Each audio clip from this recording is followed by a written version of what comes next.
Sarah had been trying to write a book for ages, but she was still on page 1. Until she discovered speakyourownbook.com.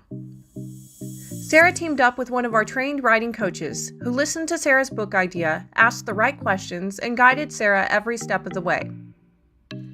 In 90 minutes, they had written the outline for Sarah's entire book. Within weeks, using the speak writing method, Sarah became a published author, both online and in print. Whether it's a textbook, an autobiography, a novel, or a children's book, speakyourownbook.com can help. Yeah.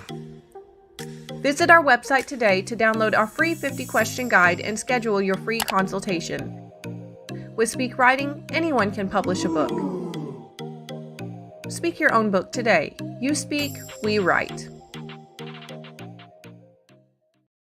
You're watching Speak Your Own Book, the TV show, on Pagan World TV. Please welcome your host, Krys Copeland, head writing coach and co-founder of Speak Your Own Book. Welcome to Speak Your Own Book, and my name is Krys Copeland, and I am your host. And our guest today is actually someone who works with Speak Your Own Book, as well as with another program that we partner with. I have with me Maureen Ochieng, and Maureen, thank you for joining me in this conversation today. I appreciate it. I'm grateful to be in this podcast today, and I'm glad that I'll help other people to know more about us, Speak Your Own Book, and the other program that you're working on. Absolutely. So we do want to mention that what you do with Speak Your Own Book, and as well as what you do with Rhiannon Farms, which is our other project that we have together. So Speak Your Own Book, Maureen handles all of our scheduling. So if you contact us via the Contact Us form, most likely it will be Maureen responding to you. If you contact us on social media, usually it is Maureen's responding to you and coordinating our schedules to speak with potential authors. And other clients. So Maureen, we really appreciate the work that you do on that, because that's covering multiple time zones and multiple continents and coordinating all of our work together. So you also do similar things for Rhiannon Farms in your role there, but you also have additional roles within Rhiannon Farms. So first off, just tell the audience a little bit about what Rhiannon Farms is and what you do for that organization. Okay, Rhiannon Farms is all about strawberry farming, and that was our basis when we started this project. We wanted to have a strawberry farm, but as time went by, we started doing organic farming. So we are majorly doing plants that are pure organic. Now we have tomatoes, we have onions, we have strawberries. There's a little bit of passion, and then we have celery. So all our plants, not most of them, all our plants are done organically. So we don't put pesticide.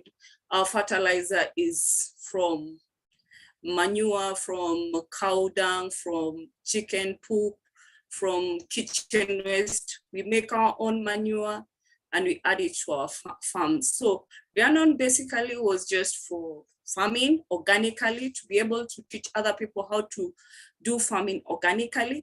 Also, we are not doing it on a farm. Let me expound on this. We are doing vertical farming.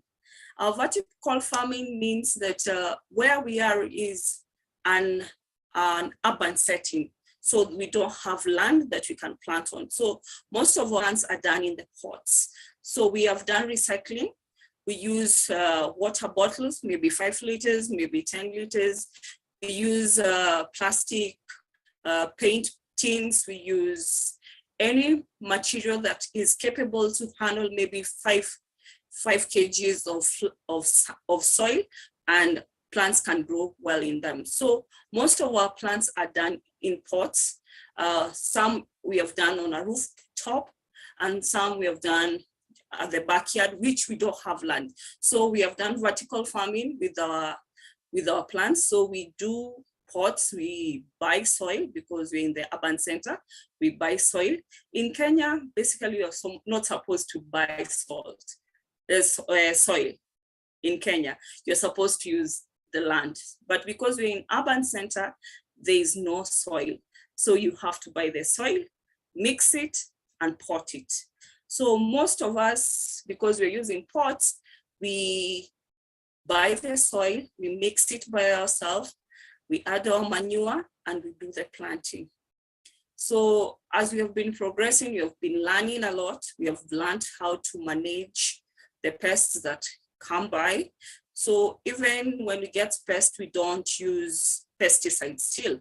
We make our own organic pesticide, like we do aloe vera, we do lemongrass, we mix with warm water and we spray in our plants. Absolutely. And that's important that you mentioned that this is urban farming based. So the program Rhiannon Farms is based out of Nairobi, and we do offer lots of trainings for other farmers, including urban farmers in the area. And what I really find exciting with Rhiannon Farms is not just what we're doing right now, but what we have plans to do for in the future. And currently we've partnered with a lot of different farms. So tell us a little bit about your experience with partnering with other farmers or people who want to be farmers in Nairobi. Okay, as we have been meeting other farmers, it has been a learning experience. We learn both ways. We teach them and they teach us. We have gone to other farmers who are doing strawberry farmers, who are large-scale strawberry farmers in Kenya. We learned a lot from them. They are semi-organic. They are not pure organic like us. They are semi-organic. They say being an organic farmer, it takes a lot. It's more tax. You have to invest a lot in it. So they do semi. They have most of the manure is organic, but when it comes to pesticide, they do kind of a little bit of chemical so that's to wade away the pests. We have also learned from other farmers who wanted to do strawberry. They want to do strawberry farming, but our main problem mostly with strawberry plants is snails. And when we say snails, they're not the snails you see outside, they're the snails that are inside the soil. So we learned that there's also, it's like a nanobio that some farmers are using to kill the snails. They take it, they put it inside the soil, and as it eats, it kills the snail, it multiplies. So you don't have to buy a lot, you just buy a few and your farm is safe. So when we learned that, we also one of our partners wanted to do strawberries. So we explained to him what needs to be done, and he tried it. It is working. They are multiplying it because when this weather, like our November weather, when it's raining and it's cold, most strawberries multiply. They give you runners, they give you splits. So you don't need a lot to begin with if you're trying to start the farm, unless you've decided you will immerse yourself into strawberry. But if you're trying to see if you can give it a go, you start small, maybe with 100 plants. So one of our partners took like 50 and tried. The only challenge the person is getting is the snails. So we are trying to come up with methods apart from the nanobio way of killing them. You're trying to get other ways of killing the snails. Mostly us, we use either ash, charcoal ash, or we use, it's mostly charcoal ash and leaves, ashes. So that is the only challenge that we're having, but we have learned a lot from other farmers. When you put a lot of chemical on the ground, on your plants, it destroys the land itself. So you should give the land maybe 6 to 1 year for it to just get back to its nutrients, get its nutrients back so that you can plant something else. Yeah, that is what is happening. Yeah, and I agree with you on that. That if we are more careful about what we put into the plant, then we'll limit the damage that we do to the soil itself. And that's an important lesson that I think any farmer needs to take to heart. I mean, we've seen what happens when areas of land are overfarmed or chemicals like DDT are used on them. All of these experiences we've had in the past, especially in America, that this situation has happened with the Dust Bowl and with eruptions of a certain fungus or a certain bug that destroys the plant. So definitely with strawberries, it's snails that are the biggest culprit for that. So what are, you talked about some natural remedies for preventing snails. What are some ways that you use organic forms of pesticide? Okay, from what we have learned from other farmers, we were told marigold, it's a plant, you know, marigold. You can plant it next to your strawberries. That one wards off the snails. There's also the copper. You put copper in around your farm. That one will watch away the snails. And then there was the one that we still laugh about, but we haven't tried, is the one that is all about beer. You're supposed to take beer in a can and put it at the corners so the snails will come and sink into it. That one we haven't tried. The one that we have tried is to know how many snails are in a plant. One of my colleagues called Silas took a banana peel and placed it around his strawberries and left it. So at around 2 a.m., 3, he came and found all the snails that were down there are on top of the banana leaves. That is one way of eradicating the snails without destroying your plants or destroying a lot of stuff. But it needs you to be very, very careful, because if you put the banana peel maybe at 7 and then you come tomorrow at 7, you won't get the snails. So you have to get the snails before they go back into the soil. So you put it there.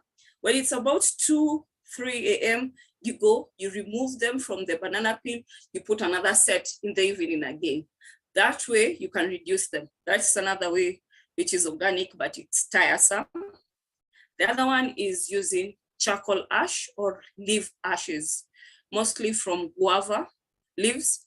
You just burn the leaves and then you sprinkle on the soil. That will, it's also this, the ash itself, it won't destroy the plant, the soil. It's also add nutrients to the soil. So this one will eradicate the snails. They won't be able to come up, and also will help you to reduce if you had ant infestation. The ash will also prevent the ant infestation. So the other method we're using as a pesticide is aloe vera and lemongrass. We mix them in warm water, and then we take the aloe vera gel from the aloe vera leaves, which we have planted our own. So we get it, then we make the solution, then we spray to the plants. It reduces. Another method that I've used is garlic solution. I use garlic, some cooking oil, and a bit of organic soap. That one you spray on the plants and it will also work. Another one I've used is neem oil, neem oil, some cooking oil, a little bit, and some herbal soap dish. You mix with warm water, then you spray.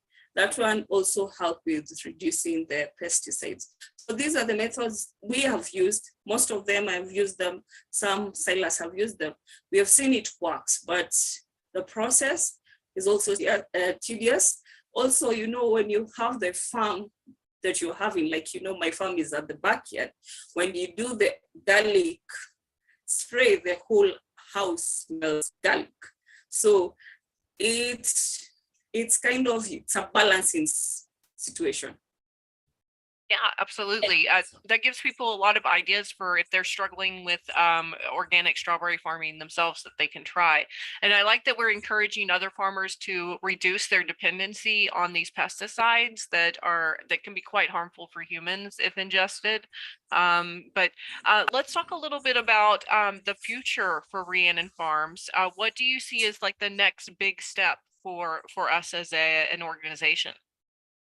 Okay, the next big step for Rhiannon, as far as we tried, this was, we were just trying to see if we can do it and how it will look like.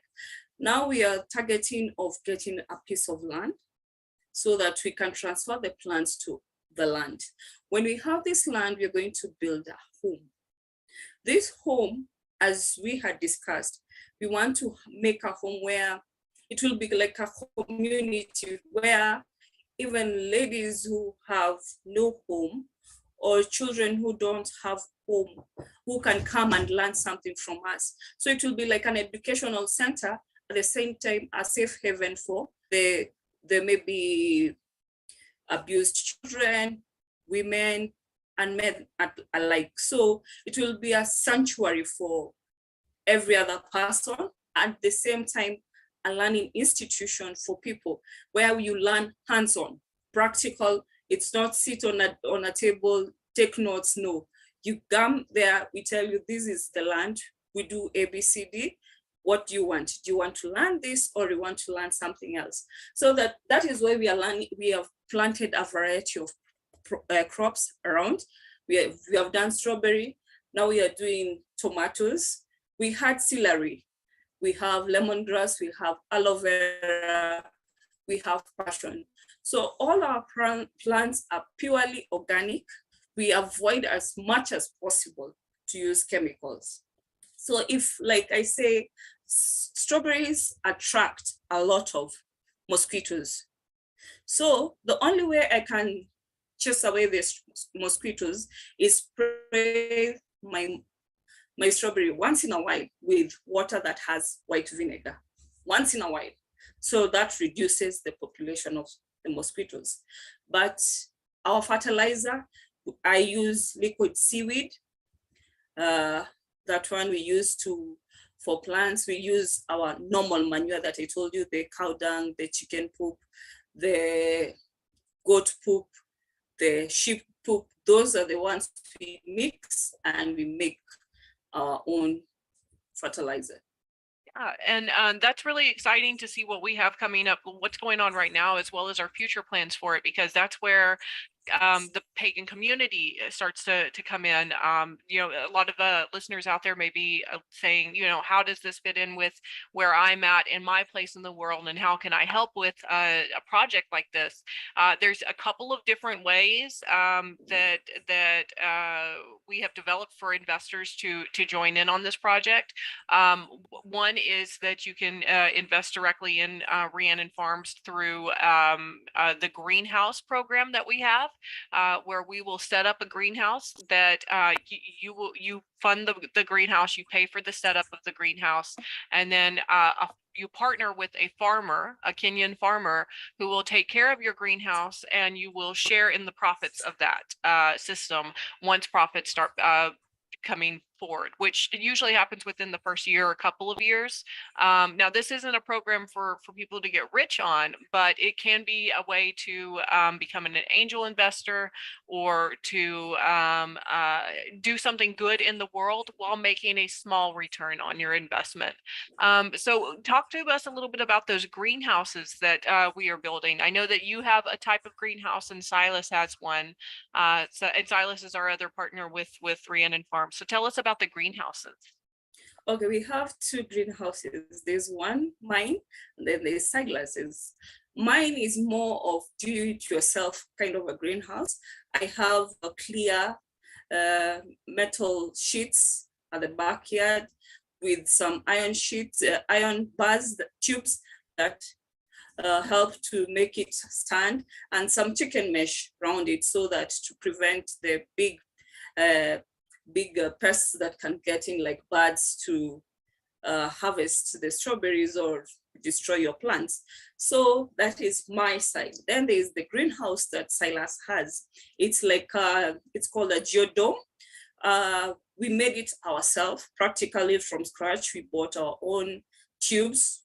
We learned from the YouTube as we built. We learned also ways of not to do it and ways to do it right. So at the moment, we know how to do it. We know how to assemble it. And then there's the net that we put on top. So that one will help you to sieve out what goes in and what goes out. But if, let's say, talk about the donors that you're talking about, partners that want to join Rhiannon, I'll say you can invest or you can partner with one of the farmers. It's like you are giving a hand to a farmer who doesn't have the finances to do the farm. This farmer has no other way of supporting the family. But when you come in with the farm that he will start, he will know now this is my product. I have to work hard for it, for me to feed my family and also to give back to my partner. So you partner with them. We go there, we educate the farmer, we tell them what to do, what not to do, and then you guys come up with a financial statement on how things should be done and how things not to be done. We'll help you out maybe for a year or two. Once you both are stable and you can run your own business by the two of you, we'll let you guys to go and you proceed. If you want to expand with your farmer, you expand. So that is one of a way, it's like a way of helping Kenyans attain their goals. There's a youth who wants to do a farming but doesn't have the finance. He has an idea of maybe doing tomato farm, but doesn't have the investments. You tell him, I'll do this. We do ABCD, get this down. You come down, you can even come down. Literally, we will host you, we'll show you around. You come, meet the farmer, work with the farmer, see the farmer for a whole month or two, work with the farmer on the ground, then learn even maybe a new language, then go back. So you know where your farmer is. We prefer our investors knowing face to face what they're getting into. If they want to come practically to Kenya, we have no objection. They come by themselves to Kenya, meet the farmer, see the land, learn new languages here, and decide if it's worth the investment. If it's worth, they invest. If it's not, they invest on something else. Yeah, absolutely. And, speaking of the hosting services that we provide, I have to say that we experienced that, Martin, my partner, and I experienced that firsthand when we visited in Kenya earlier this year, and you and Silas hosted us and made us feel so welcome, and showed us around all the different farms that we had partnered with. And that was a really exciting trip to make. So if you are interested in investing in your own Kenyan farm, Silas and Maureen can make sure that happens for you. You can tour Africa, so to speak, or tour Kenya at least, and then from there determine what kind of partnership you want to have with your partner. And I love that program that we have, the Know Your Farmer program. It's very important to know where your food comes from for reasons of equity and equality. Oftentimes when we buy food in the supermarkets in the West, we have no idea where that food came from. We have no idea who touched it along the way in the chain, the logistics chain or the supply chain. And we have no idea if the people who were touching that along the way were paid a fair wage for their labor. And that's a huge thing that we need to be focused on. And that's one way that as independent individuals living within the West, that we can do that is by partnering with farms so that you know where your food comes from and you know that people are being paid a fair wage for their labor. So let's talk a little bit about the youth that we bring into these programs and the communities that we serve that become the farmers in Kenya. What kinds of people are we seeking out from the Kenyan side to work with, and what are their lives like? Okay, at the moment, we have been looking at the employment rate in Kenya. it has gone down. So most of youth don't have work. Some of them don't have employment, but have a piece of land and they don't know what to do with it, because maybe I have a piece of land and the only crop they can go back to is maybe maize, which won't give them a good return. When you have maybe something like strawberry on your farm, you know you're going to harvest this strawberry for like life. It will give birth to others. So you'll just be expanding and you'll keep on investing. So if this youth can get something that can give him a return that he has to, he knows when I wake up at 6 a.m., I have to go and check on my plants. Are there fruits? Yesterday I left some that had started to ripe. Are they good? He goes, he harvests, and then he sells. So for every punnet he's going to sell, he will get a return. At the moment, our Kenyan market, we sell per 250 grams. We don't sell in 1 kgs. It's mostly in a punnet, which is 250 grams. So there's grade 1 and there's grade 2. The grade 1 is the big ones. The grade 2 is the ones that are medium and small. So the medium and small mostly goes for maybe 60 to 70, depending on the market. The big ones goes for about 150 to maybe 200, depends on the market. If it's on wholesale, it will be cheaper.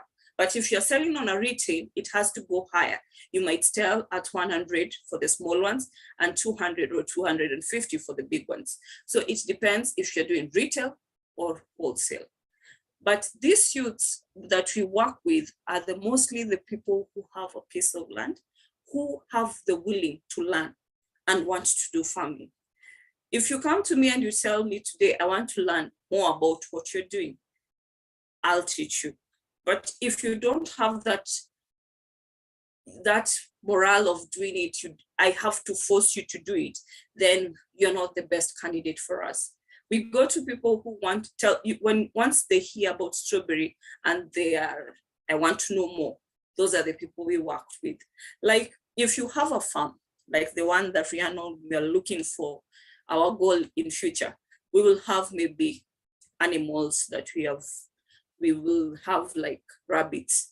Rabbit pee is also a fertilizer for plants. Poop is also a fertilizer. So whichever animals will have in the farm will benefit as it benefits. Whatever we get out, they eat, and whatever they give us back, we use as fertilizer. So it will be pure organic. We use what we have in the farm. So if we have our youth who say, may I have a cow, 1 cow. That is why Silas, you are hearing Silas asking for semen. So if we have people who have cows and maybe need to get semen that will give them a good breed, we work with those people. So we are not only locked on plants, we are all-rounded. Animals, plants, you just come ask us, and any way we can assist, we do. Absolutely, and I'm really excited about the expansions that we're going to be doing into livestock. I know our plans are to partner with as soon as we can find a source for the bull semen that you were talking about here in the Netherlands. That there are things in place for that, so there's shipping in place for it, so we can make sure we can ship the semen and all of that. The same thing with the rabbits. That's an idea that I tossed back to Silas a few months back, because rabbits reproduce very quickly. I was raised on a rabbit farm, and we always had meat every winter. We never went hungry when we were on that farm. And there's a lot of people who have like you said, have that little piece of land maybe, but they don't know what to do with it after that. And we can show them how to wisely use that land so that it will continue sustainable farming over time, season after season, and feed that family for not just that generation, but for every generation to come. So let's talk a little bit more about the expansion for the homestead project. You talked about our next step. That's what we are saving towards now, is to get our own piece of land, put a homestead on there, the central home, and then start expanding from there and adding services and more facilities as we go to help people. What I'm excited about is when we get to that point where we can bring in Westerners and show them farming techniques that they can then take back to America or Europe or wherever they're living, and use them there in their own backyard or in their own rooftop garden. So let's talk a little bit about that expansion. What do you picture the farm looking like in 10 years? What I'm seeing the farm looking like in the next 10 years, it will be something awesome. That is one thing I know it's going to be something awesome, because at least we will have been able to give back to the society.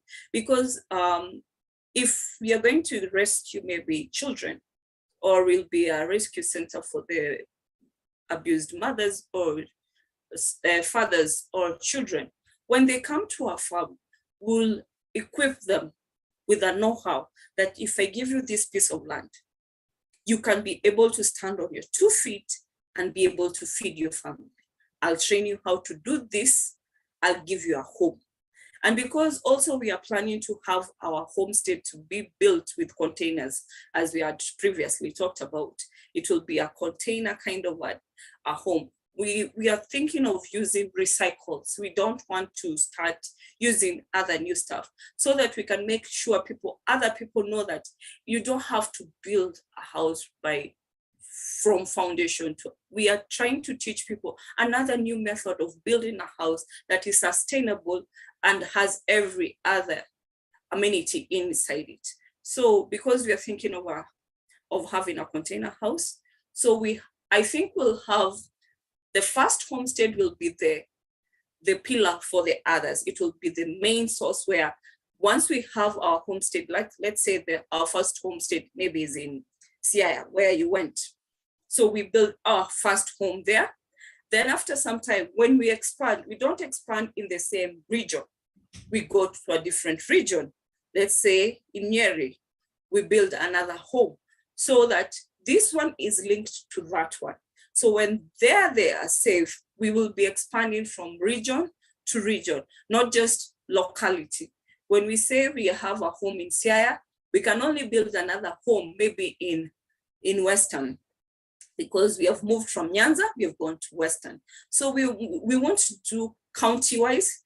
I think we'll do it in provinces. Before the counties came, we had provinces. So we'll do it for provinces. So we do a little bit for Luo, we do a little bit for Luya, we do for Kikuyus, Kalenjins, like that, so that every community is catered for. So we expand as we go. And then we will check which community or which area is more inclined into will need more of the home than any other region. So we won't say we'll have the home maybe in Nyanza, and maybe this rescue center is much needed maybe in Masai land. So we'll look for a piece of land in Masai land, build a home, then get how we can rescue women, educate them. And then when the home is fully furnished, we get somebody to appoint who is going to be running the home from there, who understands people. So when people come there, they know we are safe, this is a home, this is a safe area. So anytime that place needs help, they'll always call us and we'll be able to link up and help them any way we can. That's sounds like an amazing goal for us to have. I like that not only are we in 10 years finished with starting that first homestead, but we're expanding into other parts of Kenya with similar homesteads so that we can serve those communities as well. And let's talk a little bit more about the communities. You know, we mentioned that we could serve Nairobi youth, children who have been abandoned, children who have for some reason don't have parents. Let's talk a little bit about the centers around Nairobi, especially the tenement areas. What is a day in the life of one of these kids like currently? I will say every child who is abandoned depends with the location the child is. If we say a child is abandoned in where I live, we have a children's home, which has really accommodated a lot of children, very many, takes care of them, takes them through school, all through high school, and make sure they get employed at the end of it. But if we are going to go to the slums, they get that children's home, it's there. But how these children go through it, it's kind of okay because I was in a bad state, but this one is just fine because I don't have an option. But if I take that child from that area and bring that child to where I live, that child will blossom because now he has more amenities, more possibilities, more opportunities. So it depends with area to area. That is why if we are to make that homestead in Nairobi, we'll select a place that has a big, vast land that we can occupy and then build a home there. So we will go around picking children. Mostly I'll prefer if we can get those children who are abandoned or orphans who live in the slum, then we give them a place. This child will appreciate and will blossom because you're now there for that child. You're there as the mother and the father. You know, the child knows from here, I am to go to school. From here, I can't get into bad behavior. I cannot get into bad gangs. I have everything I need. I don't need to do anything. My agenda here is to learn and get better with time. Yeah, absolutely. That is what we are thinking. And let's go. So in comparison, that's the life that we want them to have, where they have people around that are giving them the proper care, giving them proper nutrition, making sure they get through school. But right now, that those tenements are, especially the children's homes you talked about, are really overburdened with. There's more kids than places to put them, basically. So if you're a kid and you're waking up, let's say in the children's home that day, what's your life like when you go through that day? Okay, mostly the children's home, let's say in a room like mine that is supposed to have 2 beds, they'll put maybe 4 double deckers. But in Kenya, we don't only have double deckers, we have triple deckers. We don't just have double deckers, we have triple deckers. So in a bed, maybe you've slept 2, 2, 2.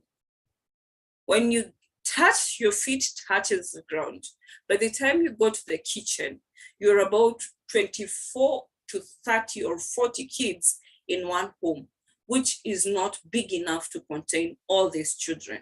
So it is a little bit squeezed. The people who run the homes are also overwhelmed. They need help because if they had the opportunity, they will expand and get children better care. But because of limited resources, they keep them in one enclosure. So with time, these kids also start seeing this is not enough. They go join those groups.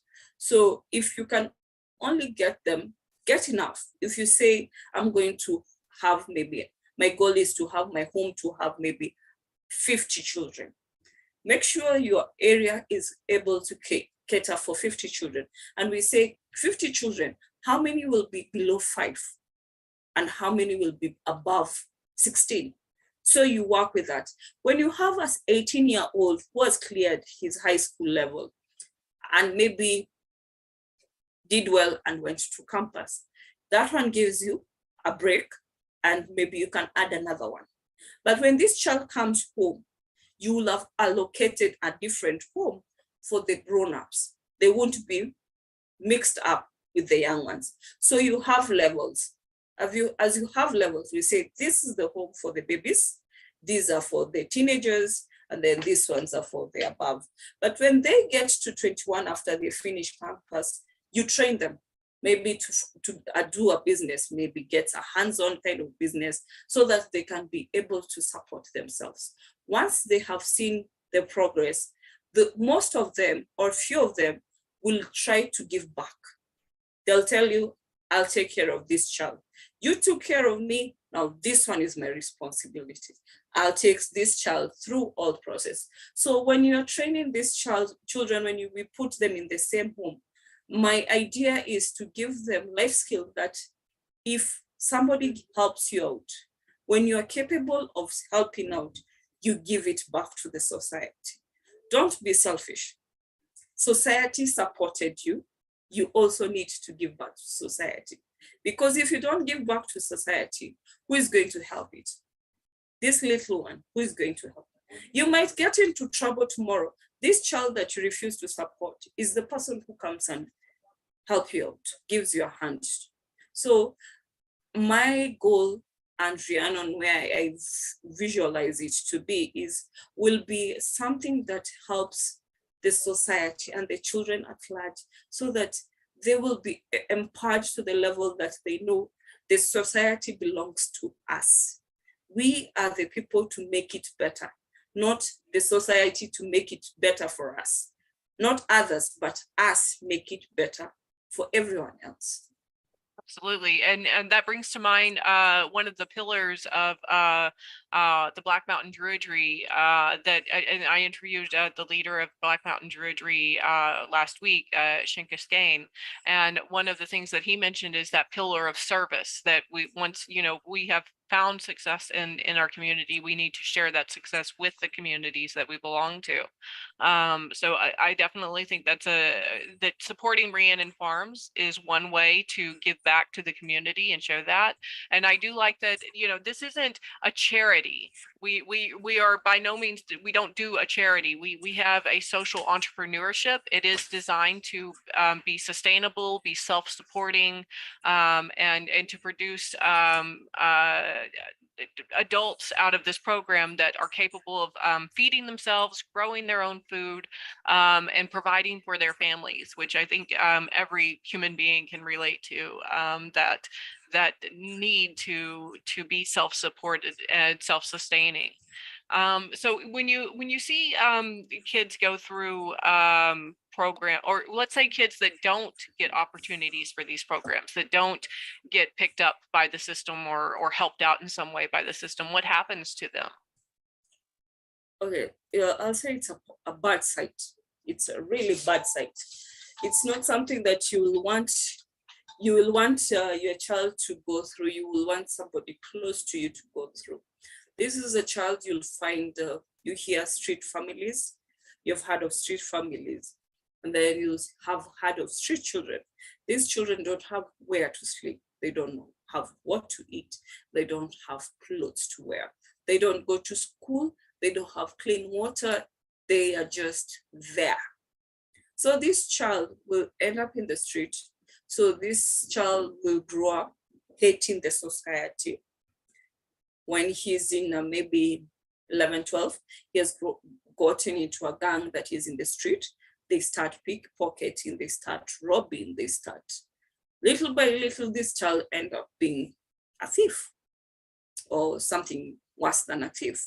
So the society, that is why sometimes I wish we could go back to the ages when my grandpa was still alive when he was growing up, where the society, the community knew that child was yours while he was in your stomach. But once you give birth to this child, it becomes our child, not yours. So if this child makes a mistake, it is me to straighten this child out. If this child doesn't have food, that child can't eat in my house, and there will not be a problem. But now we live in a society where we are selfish. We don't want somebody's child eating in our place, or the mother of that child doesn't want the child to eat at my place because they have their own reasons. But back then it was your child, it is also my child, and my child is also your child. So it was more, we loved each other, we took care of each other. You won't see somebody's child going astray and just keep on climbing at the corner. You know, at the end of the day, this child will become a menace to you too, not only to the father. So that is what we need to go back to, care for another person. That is why sometimes I love being in Kenya, because you know who your neighbor is, you know when your neighbor is in trouble, you know to go to. Back in the village, that sense of home, that sense of society, that sense of community is still there. If my neighbor doesn't have food, they will come to me and say, give me a cup of flour. We need to cook ugali. We don't have ugali. So you will go, you'll give them some. But in the urban center, it has kind of come, we have kind of walked away from it. It's in the village, but not in the urban center. Yeah, and that I learned that the phrase that we have in English actually comes from Kenya originally. That it takes a village to raise a child is actually a Kenyan phrase, not an English phrase, which makes a lot more sense because England wasn't very well known for taking care of people, at least not in any kind of appropriate way. So going back to this idea of taking a village to raise a child and ways that people can do that. It doesn't even have to be kids here, but just think, if you're listening out there and you're thinking of kids in your community that are going hungry tonight and you have food to help them, go and help them. That's an important thing to do. But if you are also interested in helping to make sure Kenyan children not only have food for that night and have clean running water, but also have education, have job opportunities when they grow up, and feel like they're in a safe place to sleep every night. That's super important for kids to have.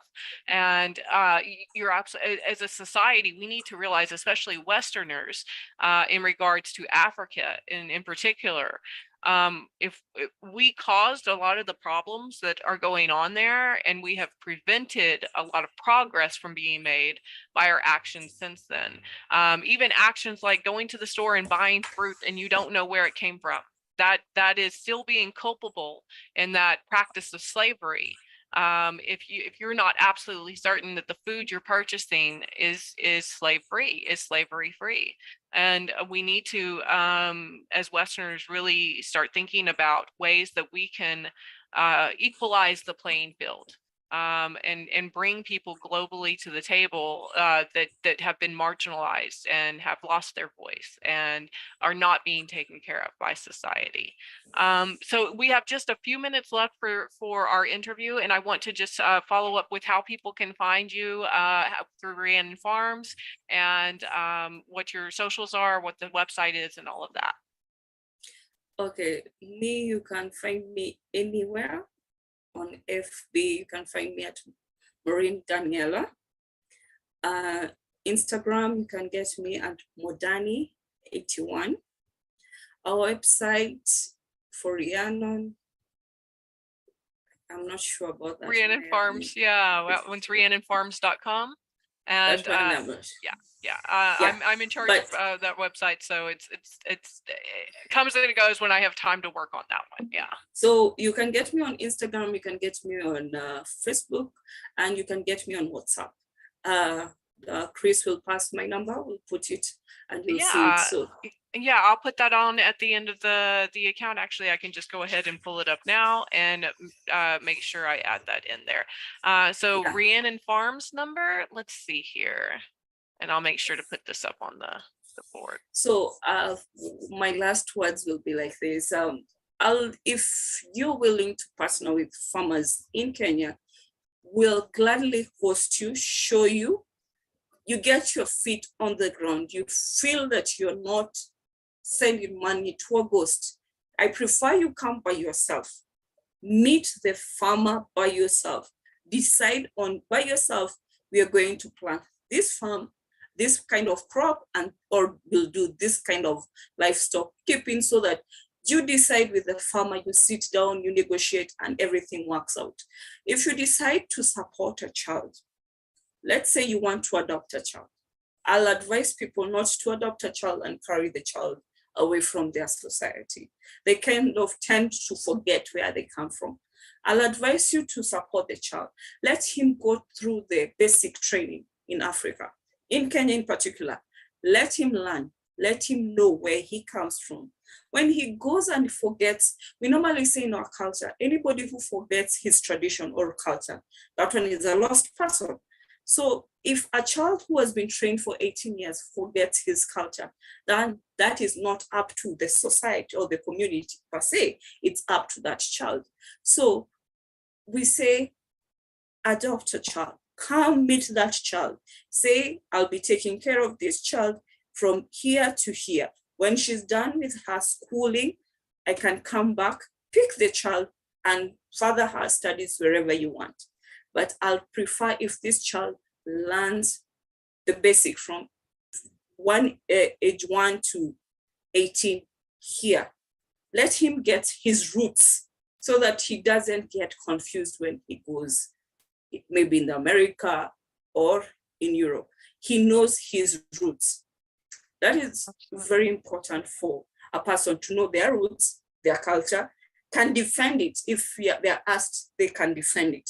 But somebody who doesn't know their roots, their culture, is kind of confused. I'm not sure if I'm a European or a Kenyan, because he doesn't understand. Went very young, so he doesn't know. So Absolutely. that would be my tips. Yeah, absolutely. And I see that a lot of Westerners think that, they're, and in a lot of ways they are helping out that child if they adopt that child and bring that back. But in some ways, you're right. They are losing that child's cultural foundation, that those roots that they come from. There's a whole topic of conversation around it called the African diaspora, that is not just related to only white people adopting African children, but also just the spread of Africans throughout the world in many ways against their will, against their choice, and so keeping that in mind when we try to practice service towards the Kenyan communities, towards African communities, we need to keep in mind all of these historical injustices and ones that are continuing to happen today, and make sure that our actions for trying to help out aren't actually causing more harm in the long run. So thank you. Something before I forget. You see, when I read about the pagan culture, I went through it, and I'm like, why does it sound like pagan is like our African culture that somebody tried to take away from us? Now we are going back to where we were before it was taken away from us, because us, we were polygamists and we were comfortable with it. Then somebody came and convinced us that if you are a polygamist, it's wrong. Then we went that way. But still, the homes that are having polygamists, very comfortable, very happy. There's no that type of war. So if we can embrace our cultures, whichever area you're from, be you an American, be you Netherlands, a Dutch, so long as you know your culture, and when you learn a new culture, learn what your culture affected the other person. So I need to do this, and I don't need to do this. Like if I come to Netherlands, I don't need to bring my Africanness there. I have to learn a new culture so that everything balances. Well, there is definitely a part of bringing, when immigrants come here, they do bring part of their culture with them, and their, the food and the dancing and all of those things that bring a culture to life. I like seeing that blend and that mesh. So, but it's also a really cool experience to bring in a new culture within your own culture. So, thank you so much for sharing information about Rhiannon Farms with us today, Maureen. And again, you can find them on rhiannonfarms.com or at Rhiannon Farms on all the socials. And I do have that number up now. It's +254 for the country code for Kenya. And then that number is 112-755-348. So thank you so much for joining us today, Maureen. And we look forward to seeing you again in the future soon. Thank you. It was nice talking to you again. Yeah, nice talking to you as well. And thank you everyone for listening today. This has been Speak Your Own Book, and I am Krys Copeland, our host, and I've been speaking today with Maureen Ochieng.